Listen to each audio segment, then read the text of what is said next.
नमस्ते बच्चों, स्वागत है आपका संजू एस क्लासेज में। आज का हमारा टॉपिक है हिंदी में वर्णों की कुल संख्या कितनी होती है और मूल संख्या कितनी होती है और ये कौन कौन से होती हैं। तो बच्चों, हिंदी में वर्णों की कुल संख्या होती है 52। कितनी होती है? 52। और मूल वर्णों की संख्या होती है 44। जैसा कि हमने पिछले वीडियो में पढ़ा था कि भाषा की वह छोटी से छोटी इकाई जिसके टुकड़े नहीं किए जा सकते हो वर्ण कहलाते हैं। वर्णों को दो भागों में बांटा था, स्वर और व्यंजन।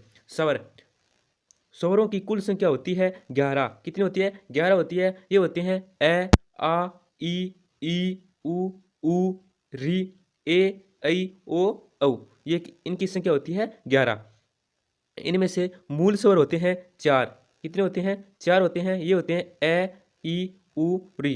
और दीर्घ स्वर होते हैं, इनकी संख्या होती है 7। ये होते हैं आ, ई, उ, ए, ऐ, ओ, औ।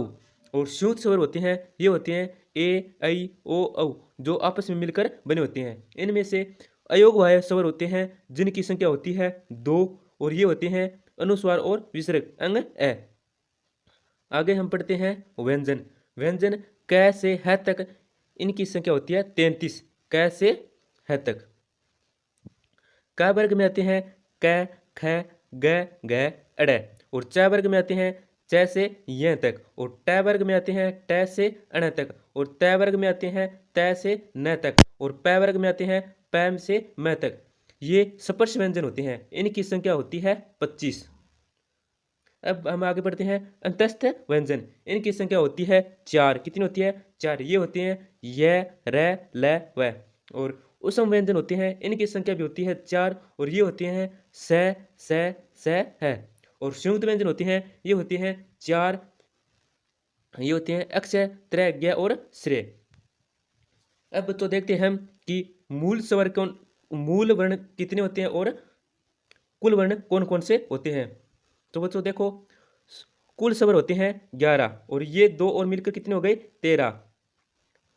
और स्वर हो गए 13, जिनमें से व्यंजन हो गए 25। ये स्पर्श व्यंजन है। 13 और 25 हो गए, मिलकर कितने हो गए? 38। 38 में अब हम मिलाते हैं 4 और अंतस्थ व्यंजन। 4 और मिलाए तो कितने हो गए? 42। 42 में 4 और मिलाए तो हो गए 46। 46 में 4 और मिलाए तो कितने हो गए? 50। अब दो और आते हैं, इनमें से दो और आते हैं जिसे ड और ड बोलते हैं। ड और ड बोलते हैं, इनकी भी संख्या होती है 2। और ये 50 और 2 मिलकर कितने हो गए? 52।